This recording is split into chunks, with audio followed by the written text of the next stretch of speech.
তো দেখো সবাই, আজকে আমরা 11 নম্বর থেকে না, আজকে প্রথমেই আগে উদাহরণের একটা মোস্ট ইম্পর্টেন্ট অঙ্ক করে নিব, তারপর 11 নম্বর অঙ্কে যাব।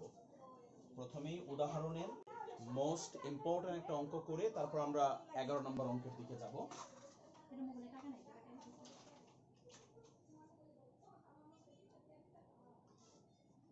আচ্ছা, তো উদাহরণের যে অঙ্কটা এখন করব, এটা খুবই খুবই ইম্পর্টেন্ট একটা অঙ্ক। এখন পর্যন্ত অনেকবার বিভিন্ন বোর্ডে, স্কুলের কোশ্চানে এই প্রশ্নটা অ্যাভেইলেবল এসেছে, ঠিক আছে, প্রচুর পরিমাণে এসেছে। সেটা হচ্ছে উদাহরণ 9 নাম্বার অঙ্ক, উদাহরণ 9। একটু খুঁজে বের করো, এটা হচ্ছে আমার বইয়ের 44 পৃষ্ঠায় আছে, 44 পৃষ্ঠায় উদাহরণ 9। তোমাদের বইয়ে একটু সবাই খুঁজে বের করো, যার যার বইয়ে। হ্যাঁ, আমাদেরও 44 পৃষ্ঠা। ওকে, অনুশীলনী 2 এর উদাহরণ 9 নাম্বার অঙ্ক। দেখো, আবারও বলে নিচ্ছি, এই অঙ্কটা সো মাচ ইম্পর্টেন্ট। এই অঙ্কটা এই অধ্যায়ের ইম্পর্টেন্ট অঙ্কগুলোর মধ্যে একটা। খুব মনোযোগ দিয়ে অঙ্কটা বোঝার চেষ্টা করবা। তো এই অঙ্কটাতে যাওয়ার আগে আমি তোমাদেরকে ছোট্ট একটা বেসিক আগে শিখিয়ে নিই, তারপর অঙ্কটাতে প্রবেশ করব। বেসিকটা এই অঙ্কের সাথে রিলেটেড, তো সবাই একটু মনোযোগ দিয়ে খেয়াল করো। যেমন মনে করো, আমরা এখন পর্যন্ত যা শিখেছি এই অধ্যায়ে, সাপোজ x+3 আর f of x একটা বহুপদী। f of x মনে করো একটা বহুপদী, আর x+3 যে কোনো একটা রাশি। তো আমরা এখন পর্যন্ত এই অধ্যায়ে শিখেছি যে যদি f of -3 এর মান 0 হয়, যদি f of -3 এর মান 0 হয়, -3 কোত্থেকে আসছে? -3 আসছে এই যে এটা থেকে। এই যে এটার x এর মান কত? -3 না? এটার x এর মান হচ্ছে -3। তাহলে যদি f of -3 এর মান 0 হয়, তাহলে এইটাকে এইটার উৎপাদক বলা যাবে। এই জিনিসটাই কিন্তু আমরা এই অধ্যায়ে রিসেন্টলি শিখেছি। এই জিনিসটাই কিন্তু আমরা শিখেছি যে যদি f of -3 এর মান কত হয়? 0 হয়, তাহলে x+3 K f of x এর কি বলা যাবে? উৎপাদক বলা যাবে। x+3 K f of x এর উৎপাদক বলা যাবে যদি f of -3 এর মান কত হয়? 0 হয়। তো এখন কথা হচ্ছে, মনে করো f of -3 এর মান 0 আসলো না, অন্য একটা কিছু আসলো, সাপোজ 5 আসলো। f of -3 এর মান মনে করো 5 আসলো। যদি f of -3 এর মান 5 আসে, তাইলে কিন্তু x+3 K f of x এর উৎপাদক বলা যাবে না। উৎপাদক হতে হলে কত আসতে হবে? অবশ্যই 0 আসতে হবে। উৎপাদক হতে হলে অবশ্যই 0 আসতে হবে। এবার যদি 0 না এসে অন্য কিছু আসে, তাইলে আর x+3 K f of x এর উৎপাদক বলা যাবে না। ঠিক আছে? তবে এখানে একটা ছোট্ট কথা আমি তোমাদেরকে বলে দিই, 0 না আসলে যে জিনিসটা আসবে, মানে 0 ছাড়া যে জিনিসটা বের হবে, সেটাকে বলা হয় ভাগশেষ। সেটাকে কি বলা হয়? ভাগশেষ। ঠিক আছে? তবে একটা জিনিস সেখানে কি, যদি 0 আসে, 0 কেও আসলে ভাগশেষ বলা যাবে। 0 কেও ভাগশেষ বলা যাবে। 0 কেও ভাগশেষ বলা যাবে। ঠিক আছে? মানে ভাগশেষ যদি 0 হয় তাহলে উৎপাদক হবে। ভাগশেষটা যদি 0 হয় তাহলে এইটা এটার কি হবে? উৎপাদক হবে। আর যদি 0 ছাড়া অন্য কিছু আসে, ওটাকে আমরা স্পেসিফিক ভাগশেষ হিসেবে আইডেন্টিফাই করব। স্পেসিফিক আমরা ওইটাকে কি ভাগশেষ হিসেবে আইডেন্টিফাই করব। এখন তুমি বলতে পারো, স্যার ভাগশেষ মানে বুঝলাম না, কোনটা দিয়ে কোনটাকে ভাগ করলে ভাগশেষ? সেটা হচ্ছে x+3 দিয়ে এফ অফ এক্স কে ভাগ করলে এক্স প্লাস 3 দ্বারা কাকে এফ অফ এক্স কে ভাগ করলে এক্স প্লাস 3 দ্বারা এফ অফ এক্স কে ভাগ করলে ভাগশেষ। এক্স প্লাস 3 দ্বারা এফ অফ এক্স কে ভাগ করলে কি হবে? ভাগশেষ। কোনটা ভাগশেষ? কোনটা? এই যে এটা 5, ভাগশেষ হচ্ছে 5। জিনিসটা আমি তোমাদেরকে একটু সিম্পল করে বলি, এদিকে শোনো। জিনিসটা একটু সিম্পল করে বলি, এদিকে মনোযোগ দিয়ে শোনো। যেমন 10, 10, 10-এর উৎপাদক কি কি বলো তো? 10-এর উৎপাদক হচ্ছে 1, 2, 5, 10। এগুলো হচ্ছে 10-এর উৎপাদক, ছোটবেলায় পড়েছো 10-এর উৎপাদক এগুলা। এই প্রত্যেকটাই 10-এর উৎপাদক। কেন জানো? কেন জানো? কারণ এই প্রত্যেকটা দিয়ে 10-কে ভাগ করলে ভাগশেষ 0 হবে। এই প্রত্যেকটা দিয়ে 10-কে ভাগ করলে ভাগশেষ 0 হবে। এই জন্য এই প্রত্যেকটাকে 10-এর উৎপাদক বলা হয়। তার মানে উৎপাদক হতে হলে ভাগশেষ কত হইতে হয়? 0 হইতে হয়। উৎপাদক হতে হলে ভাগশেষ 0 হওয়া লাগে। এই জন্যই বলেছি আমরা যে যদি এফ অফ মাইনাস 3 এর মান 0 হয়, তাইলে x plus 3 F of x এর কি হবে? উৎপাদক হবে। তবে এই শূন্যটাকে আমরা ভাগশেষ বলতে পারবো। শূন্যটাকে আমরা ভাগশেষ বলতে পারবো। মানে ভাগশেষ 0 হলে x plus 3 K F of x এর উৎপাদক বলা যাবে। ঠিক আছে? কিন্তু যদি ভাগশেষ 0 না এসে অন্য কিছু আসে, যেরকম একটু আগে বললাম 5 যদি আসে তাহলে এটা ভাগশেষ হবে। কিন্তু ভাগশেষ 5 হলে আমরা x plus 3 K f of x এর উৎপাদক বলতে পারবো না। ভাগশেষ 0 হলে x প্লাস 3 কে উৎপাদক বলা যাবে। আর যদি ভাগশেষ 0 ছাড়া অন্য কিছু হয়, তাহলে এটাকে আর এটার উৎপাদক বলা যাবে না। আশা করি বুঝতে পেরেছো। তার মানে এখান থেকে আমরা ক্লিয়ার যে এই যে জিনিসগুলো যেটাই বের হোক, 0 বের হোক বা 5 বের হোক বা যেটাই বের হোক, ওটা ভাগশেষ ইন্ডিকেট করে। ওটা কি ইন্ডিকেট করে? ভাগশেষ। 0 আসুক আর 5 আসুক, যেটাই আসুক, ওটা ভাগশেষ ইন্ডিকেট করে। ঠিক আছে? তো এখন একটা জিনিস দেখো, আমরা চলো এখন একটু নোট দিয়ে, গত ক্লাসে যেরকম তোমাদেরকে গত ক্লাসের আগের ক্লাসে উৎপাদক উপপাদ্যটা লিখে দিছিলাম। একটা 2 লাইনের উৎপাদক উপপাদ্য ছিল, তোমাদের খাতায় মনে হয় এখনো লেখা আছে। তো আজকে একটু নোট দিয়ে ভাগশেষ উপপাদ্যটা লিখে নাও। আজকে একটু নোট দিয়ে ভাগশেষ উপপাদ্যটা লিখে নাও। ভাগশেষ উপপাদ্য নোট দিয়ে ভাগশেষ উপপাদ্যটা লিখে নাও। উৎপাদক উপপাদ্য যেরকম লিখে নিয়েছিলা, ওরকম ভাগশেষ উপপাদ্যটা লিখে নাও।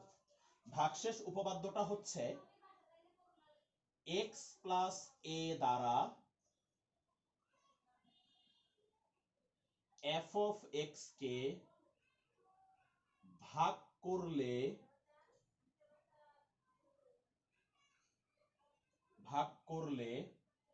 ভাগশেষ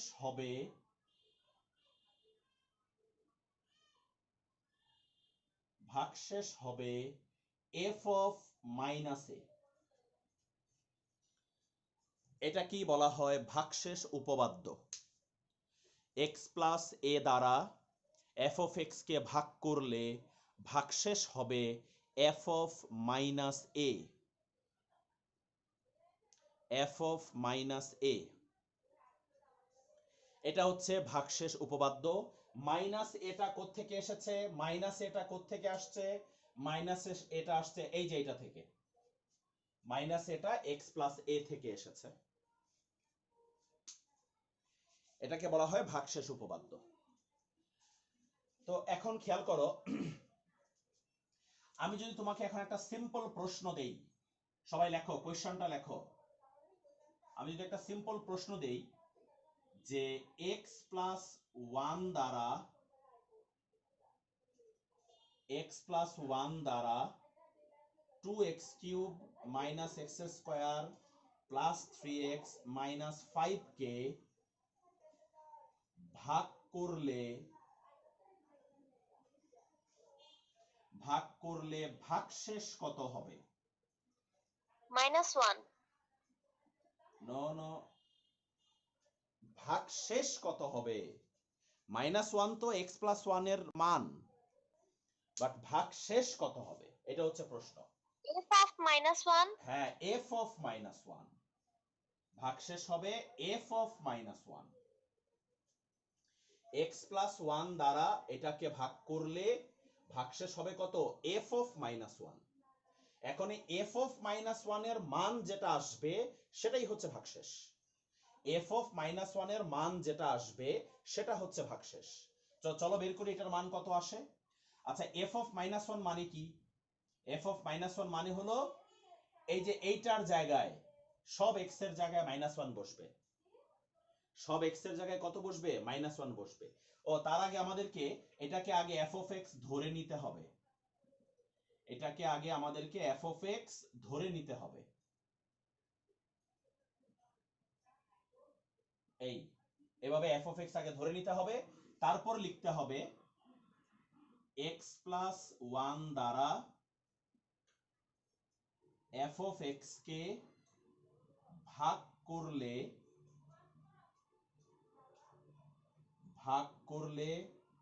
ভাগশেষ হবে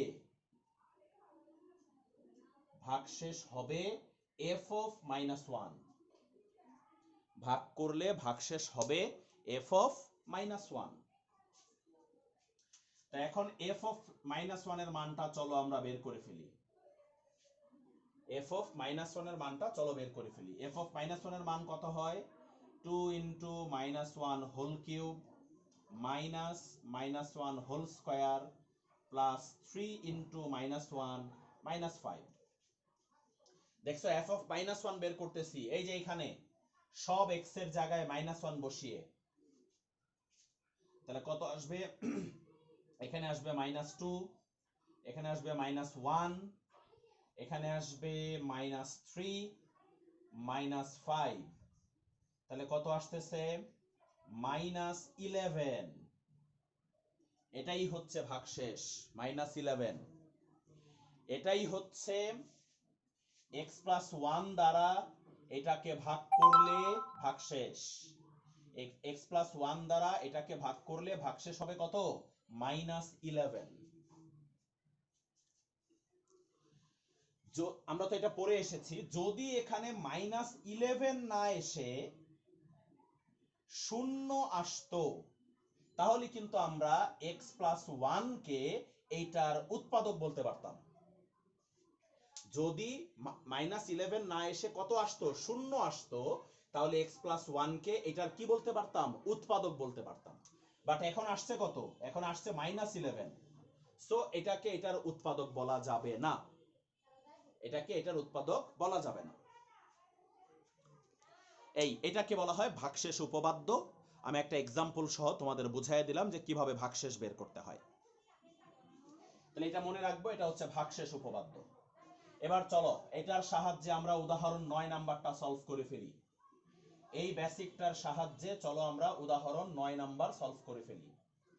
স্টার্ট করতেছি উদাহরণ 9, মোস্ট ইম্পর্টেন্ট অঙ্ক। উদাহরণ 9, প্রশ্নটা দেখো সবাই, 44 পৃষ্ঠায় আছে, দেখো 44 পৃষ্ঠায় দেখো p of x দেওয়া আছে। p of x আছে হলো x cube plus 5x square plus 6x plus 8। এটা হলো p of x। এবার প্রশ্নটা দেখো, p of x K x minus a এবং x মাইনাস b দ্বারা ভাগ করলে একই ভাগশেষ থাকে, যেখানে a not equal to b। তবে দেখাও যে এত ইকুয়াল টু 0। এটা হচ্ছে প্রশ্ন। তো কি বলেছে, এই পি অফ এক্স কে এক্স মাইনাস এ এবং এক্স মাইনাস বি, এই পি অফ এক্স কে এই দুইটা দ্বারা কি করলে, প্রশ্ন লেখা আছে পি অফ এক্স কে এই দুইটা দ্বারা ভাগ করলে একই ভাগশেষ থাকে, এটা প্রশ্নের মধ্যে লেখা আছে।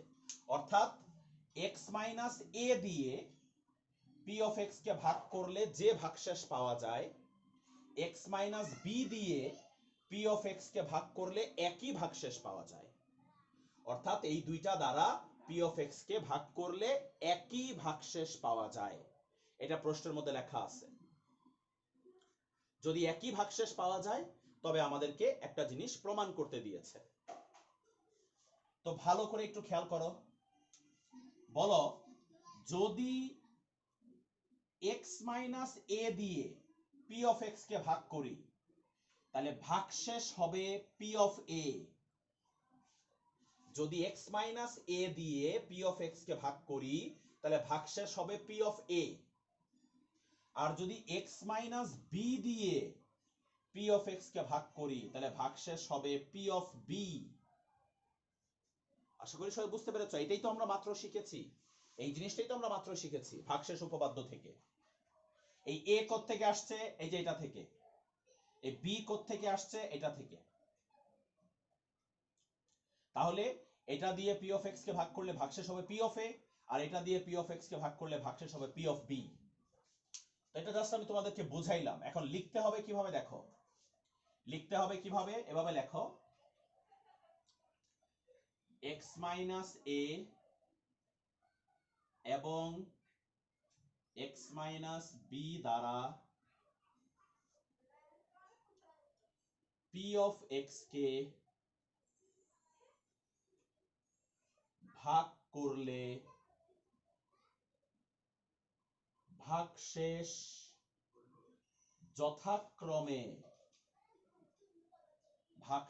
যথাক্রমে পি অফ এ এবং পি অফ বি।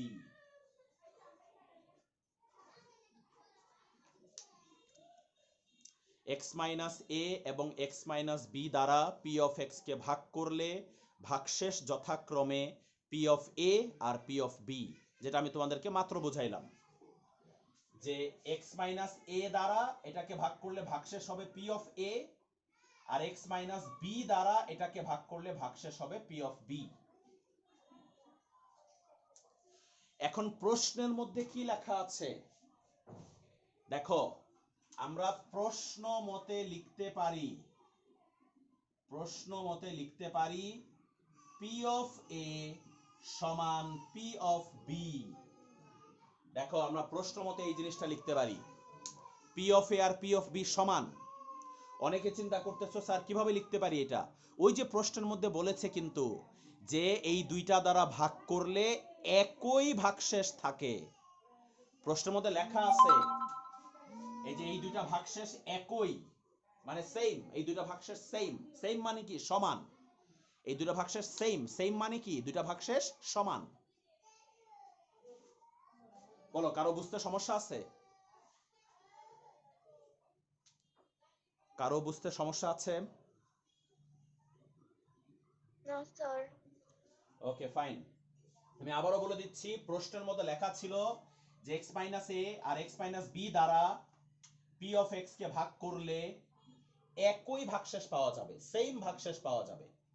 তাহলে এই হচ্ছে দুইটা ভাগশেষ, এটা একটা ভাগশেষ, এটা আরেকটা ভাগশেষ।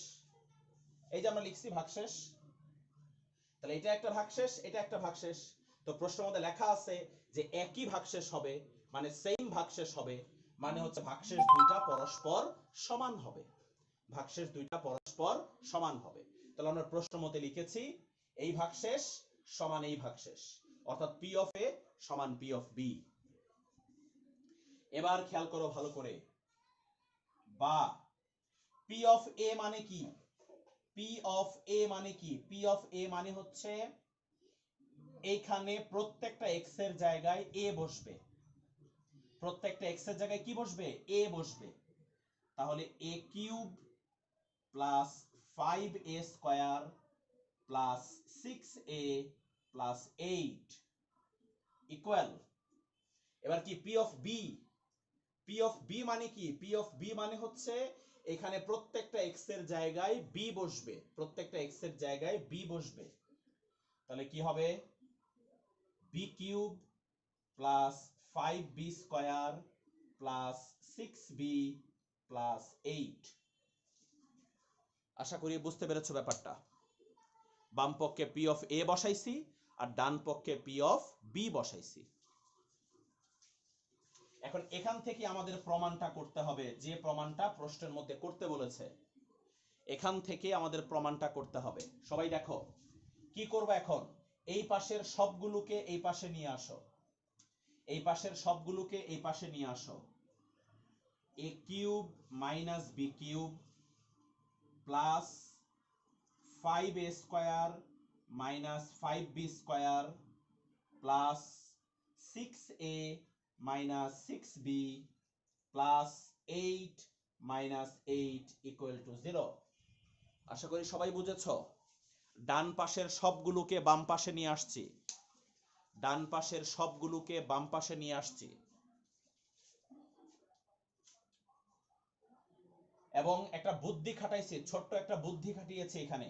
এই বি কিউব কে লিখছি এ কিউবের সাথে, 5b স্কয়ার কে লিখছি 5a স্কয়ারের সাথে, 6b কে লিখছি 6a এর সাথে, 8 কে লিখছি 8 এর সাথে।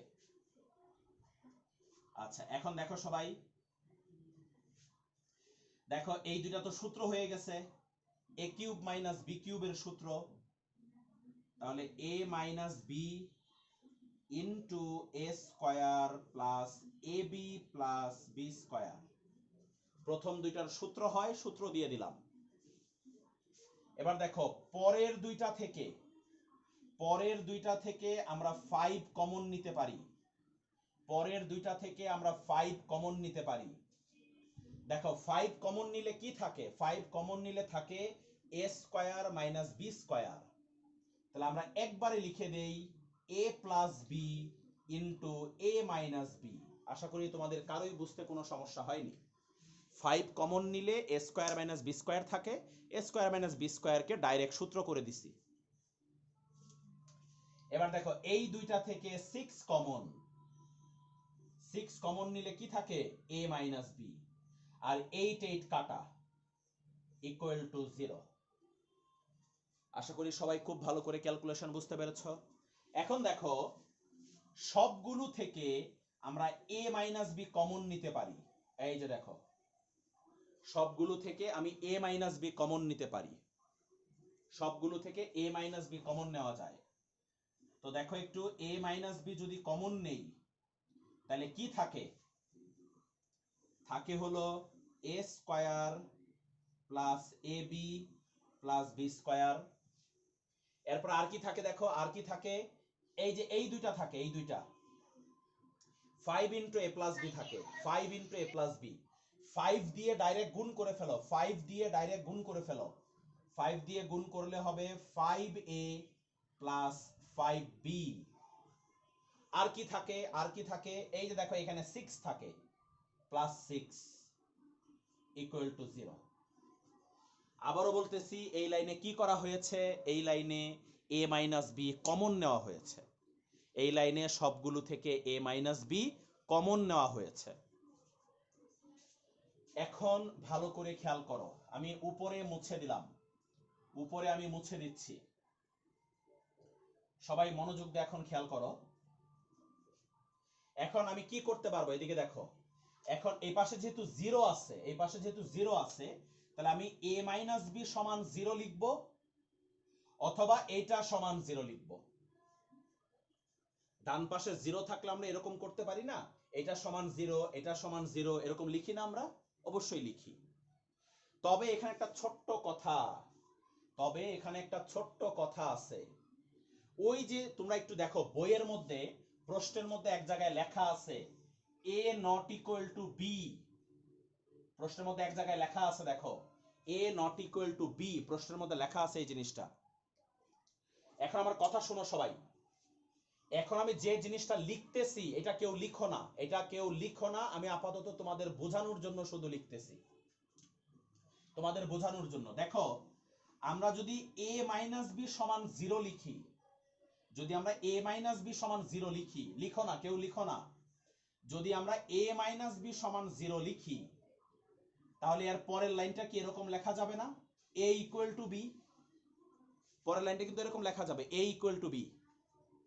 তাহলে a ইকুয়াল টু বি যদি হয়ে যায়, তাহলে তো প্রশ্নের এই জিনিসটা ঠিক থাকতেছে না। প্রশ্নের মধ্যে লেখা আছে a b এর সমান হওয়া যাবে না, প্রশ্নের মধ্যে লেখা আছে a b এর সমান হওয়া যাবে না। তো আমরা যদি a minus B equal to 0 লিখি, তাহলে তো a আর b পরস্পর কি হয়ে যায়? সমান হয়ে যায়। a আর b পরস্পর সমান হয়ে যায়। তাহলে a minus B equal to 0 লেখা যাবে না, a minus B equal to 0 লেখা যাবে না।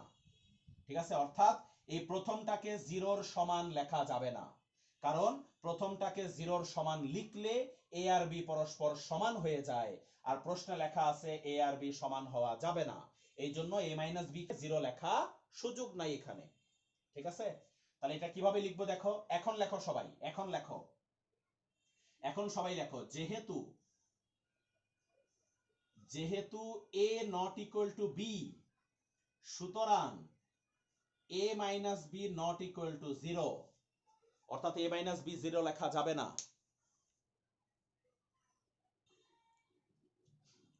তো সবাই একটু দেখো, কেটে যাওয়ার আগে যে জিনিসটা বলেছিলাম ওই জিনিসটা আবার আমি রিপিট করতেছি, সবাই খেয়াল করো। দেখো এখন এই যে এই সমীকরণটার দিকে খেয়াল করো, এখন আমরা এখান থেকে a minus B equal to 0 লিখতে পারবো এবং এটা ইকুয়াল টু 0 লিখতে পারবো, এই দুইটাকে আলাদা আলাদা করে 0 লিখতে পারবো। তো এখন যে জিনিসটা আমি তোমাদেরকে একটু আগে বলতেছিলাম, যে আমরা যদি a minus B equal to 0 লিখি, লিখো না, কেউ লিখো না, এই জিনিসটা কেউ লিখো না, আমি শুধু তোমাদেরকে বোঝানোর জন্য লিখতেছি। যদি a minus B equal to 0 লিখি, a মাইনাস বি যদি ইকুয়াল টু 0 লিখি, তাহলে দেখো এর পরের লাইনটা লেখা যাবে a ইকুয়াল টু b। যদি a minus B equal to 0 লিখি, তাহলে এর পরের লাইনটা লেখা যাবে a ইকুয়াল টু b। কিন্তু প্রশ্নের মধ্যে লেখা আছে, তোমাদের বইয়ের প্রশ্নটাতে দেখো, প্রশ্নের মধ্যে লেখা আছে a not equal to b। প্রশ্নের মধ্যে দেখো লেখা আছে a not equal to b, অর্থাৎ a আর b সমান হওয়া যাবে না, a আর b সমান হওয়া যাবে না। কিন্তু আমরা যদি a minus b equal to 0 লিখি, তাহলে a আর b কি হয়ে যায়? a আর b পরস্পর সমান হয়ে যায়। a minus b equal to 0 লিখলে a আর b পরস্পর সমান হয়ে যায়, কিন্তু প্রশ্নে লেখা আছে a আর b পরস্পর সমান হওয়া যাবে না। তাই a minus b equal to 0 লেখা যাবে না, a minus b equal to 0 লেখা যাবে না। যদি আমরা a minus b equal to 0 লিখি, তাহলে a আর b সমান হয়, যেটা প্রশ্নের বিরোধী, যেটা প্রশ্নের মধ্যে দেওয়া আছে যে a b সমান হওয়া যাবে না, আর এইটা ইকুয়াল টু 0 লিখলে a আর b পরস্পর সমান হয়ে যাচ্ছে।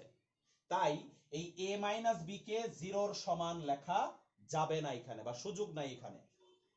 তো সবাই খেয়াল করো, এখন লেখো সবাই, এখন লেখো সবাই, যেহেতু a not equal to b, সুতরাং a minus b not equal to 0, a not equal to b, তাই a minus b কে 0 লেখা যাবে না, a minus b কে 0 লেখা যাবে না। তো সবাই একটু মনোযোগ দিয়ে শোনো, যদি প্রশ্নের মধ্যে এই জিনিসটা দেওয়া না থাকতো, যদি প্রশ্নের মধ্যে এই জিনিসটা দেওয়া না থাকতো, তাইলে আমি a minus b equal to 0 লিখতে পারতাম। যদি প্রশ্নের মধ্যে এই জিনিসটা দেওয়া না থাকতো, তাহলে a minus b equal to 0 লিখতে পারতাম, কিন্তু এই জিনিসটা দেওয়া থাকার কারণে a minus b equal to 0 লেখা যাচ্ছে না। কারণ আমরা দেখলাম যে a minus b equal to 0 লিখলে a equal to b হয়ে যায়, a equal to b হয়ে যায়। ঠিক আছে, কিন্তু প্রশ্নে দেওয়া আছে a আর b সমান হওয়া যাবে না, তাই আমরা a minus b কে 0 এর সমান লিখতে পারবো না। তো a minus b কে যদি 0 এর সমান না লিখতে পারি, তাহলে অবশ্যই এইটাকে 0 এর সমান লিখতে পারবো। a মাইনাস b কে যদি 0 এর সমান না লিখতে পারি তাহলে এইটাকে 0 এর সমান লিখতে পারবো। তো লেখো, সুতরাং a square plus ab plus b square plus 5a plus 5b plus 6 equal to 0। দেখো প্রমাণ হয়ে গেছে, শোড, প্রমাণ হয়ে গিয়েছে। দেখো শোড, প্রমাণে কিন্তু এই জিনিসটাই চেয়েছে, প্রমাণে এই জিনিসটাই প্রমাণ করতে বলেছে। তো আশা করি অঙ্কটা খুব ভালো করে সবাই বুঝতে পেরেছো। কারো আশা করি কোনো সমস্যা নাই এখানে বুঝতে। এটা কিন্তু খুবই খুবই গুরুত্বপূর্ণ একটা অঙ্ক ছিল এই অধ্যায়ের, মোস্ট ইম্পর্টেন্ট অঙ্ক ছিল এটা এই অধ্যায়ের।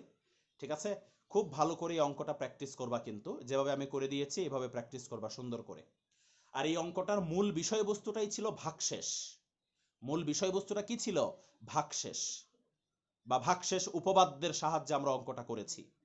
আমরা ভাগশেষ উপপাদ্যের সাহায্যে অঙ্কটা করেছি। ঠিক আছে, আচ্ছা এখন একটা জিনিস একটু সবাই খেয়াল করো। স্যার, হ্যাঁ বলো। আপনি কি রেকর্ড করছেন? জানি না, হ্যাঁ রেকর্ড করছি আমি। আচ্ছা দেখো সবাই, তোমাদের বইয়ের 48 পৃষ্ঠাতে যাও, তোমাদের বইয়ের 48 পৃষ্ঠাতে যাও সবাই, 48 পৃষ্ঠা। ওখানে দেখো কাজের 48 পৃষ্ঠার কাজের, দেখো 48 পৃষ্ঠার কাজের 6 নাম্বার অঙ্ক, 48 পৃষ্ঠার কাজের 6 নাম্বার অঙ্ক। এটা তোমরা সবাই এখন পারবা, এটা তোমরা সবাই এখন পারবা। কাজের চ কি লিখেছে দেখো, যদি p of x সমান এত হয় তবে p of x K x minus 2 দ্বারা ভাগ করলে যে ভাগশেষ থাকে তা ভাগশেষ উপপাদ্যের সাহায্যে নির্ণয় করো। তাহলে বলো তো, p of x K x minus 2 দ্বারা ভাগ করলে ভাগশেষ কত হবে বলো তো একটু, বলো বলো, ভাগশেষ কত হবে? f of 2 না p of 2? p of 2, ভাগশেষ হবে p of 2। ব্যাস বের করে ফেলবা, p of 2 এর আনসার যা আসবে তাই হবে ভাগশেষ। ঠিক আছে, ওই যে আগের মতো করে এখানে লিখে নিবা, আগের মতো করে একটা ওই বাংলা কথা লিখে নিবা। কি লিখবা? যে x মাইনাস 2 দ্বারা p of x কে ভাগ করলে ভাগশেষ হবে p of 2। ওই যে একটু আগে আমি একটা অঙ্ক করে দিছিলাম না, ওইটার মতো করে x মাইনাস 2 দ্বারা p of x কে ভাগ করলে ভাগশেষ হবে p of 2। তারপর p of 2 এর মানটা বের করে ফেলবা, ভাগশেষ বের হয়ে যাবে। এই তাহলে কাজের 48 নাম্বার অঙ্কটা আমরা করে ফেললাম, 48 পৃষ্ঠার কাজের 6 নাম্বার অঙ্কটা আমরা পারবো সবাই এখন। ভাগশেষ উপপাদ্য দিয়ে করতে হবে।